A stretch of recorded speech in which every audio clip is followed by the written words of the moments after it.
Howdy folks, this is Father Dugan 9000 here, and welcome to another episode of Game Finish Trios, a series where I talk about the games I've played and beaten as part of the Game Finish Challenge from the Hardcore Gaming 101 forum. I have been struggling to come up with preamble before we get into the games today, and I can't think of anything that isn't half-demented ramblings. So instead, I shall tell a joke. That guy who directed Pan's Labyrinth should play the Belgian detective who solves mysteries in those books, and call himself Guillermo del Poirot. Today's games were originally logged from the 7th to the 22nd of February 2022.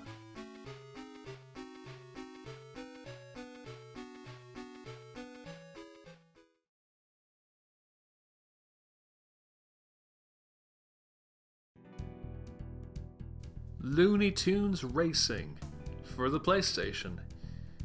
This is one of the earliest games that we ever owned, when all we had was a PlayStation and a grab bag collection of classics, cult gems, and rando licensed or whatever games that no one could remember getting in the first place.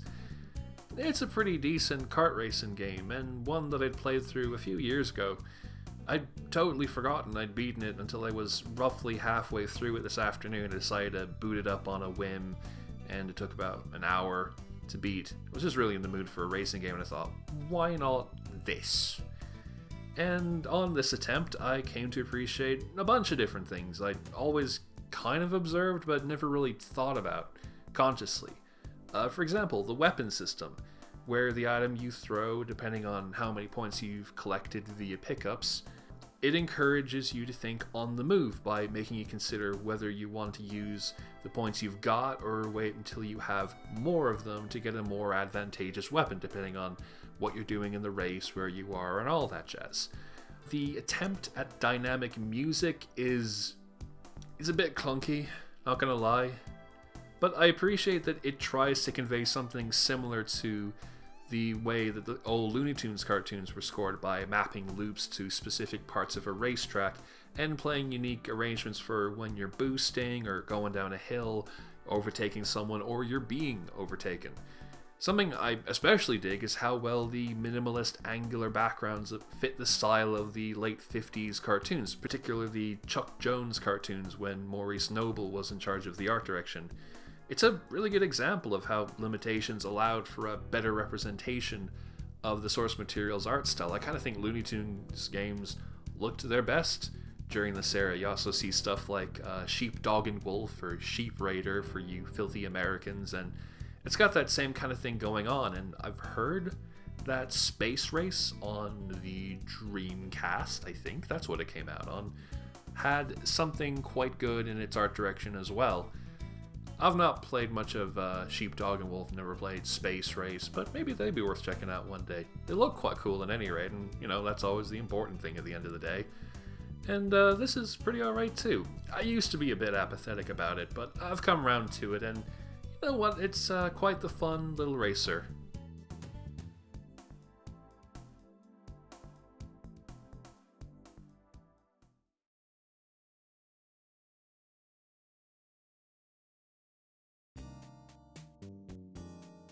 The Darkside Detective for the Nintendo Switch. This here's a pretty neat adventure game where you solve strange paranormal mysteries, some of which involve a parallel ghostly reality called the Darkside. There's quite a few mysteries. Each one takes up its own self-contained case with a unique batch of environments, characters, and puzzles, and they take about roughly 20 to 50 minutes to beat. I picked this one up on the recommendation of Excelsior from the Hardcore Gaming 101 forum around Christmas, but I didn't play it until a few days ago to stave off some bad anxiety, and dang, it really did the trick. It's a breezily paced game, so you can make progress super quickly, and the solution, or information that'll clue you in, is often a couple of screens away.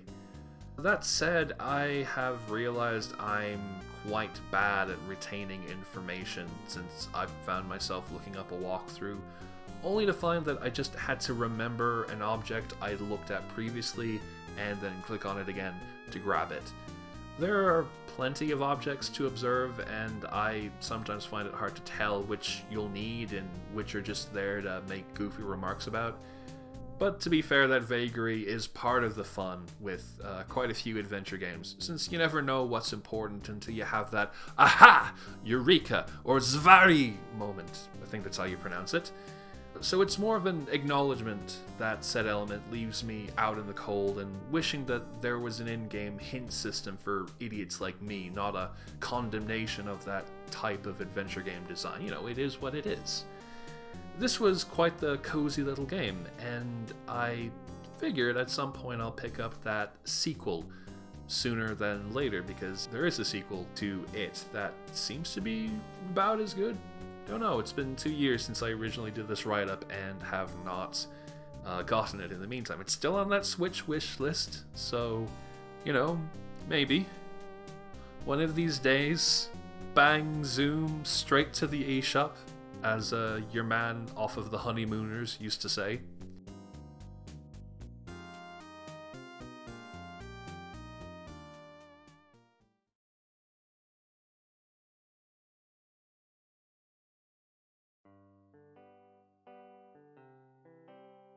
The Oregon Trail for the DOS, but played on a browser.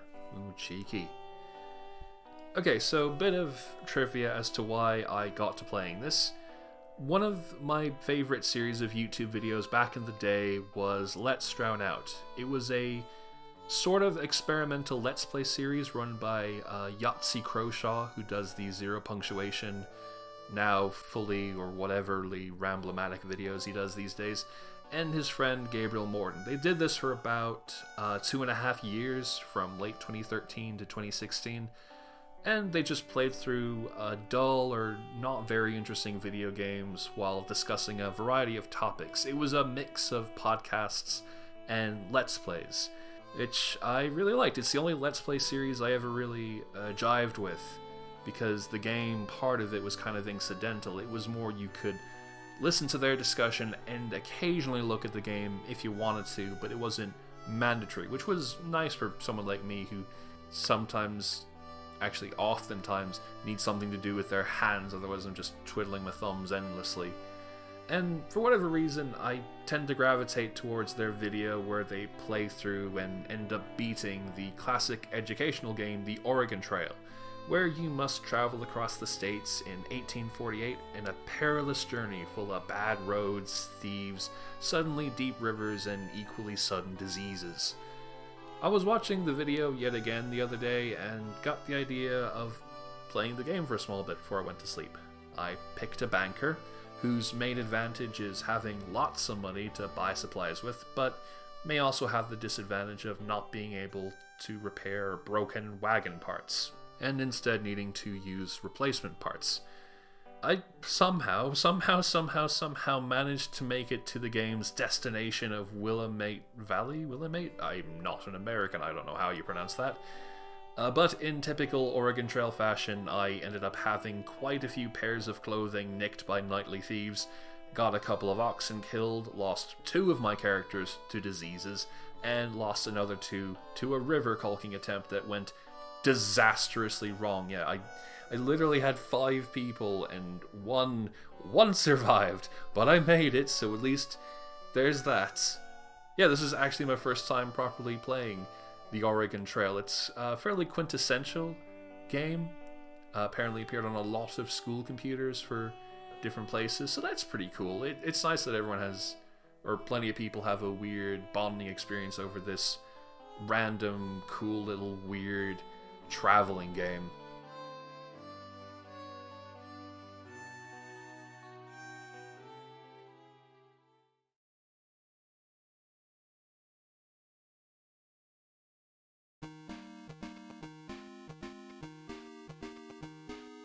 And with that, we've wrapped up another episode of the series.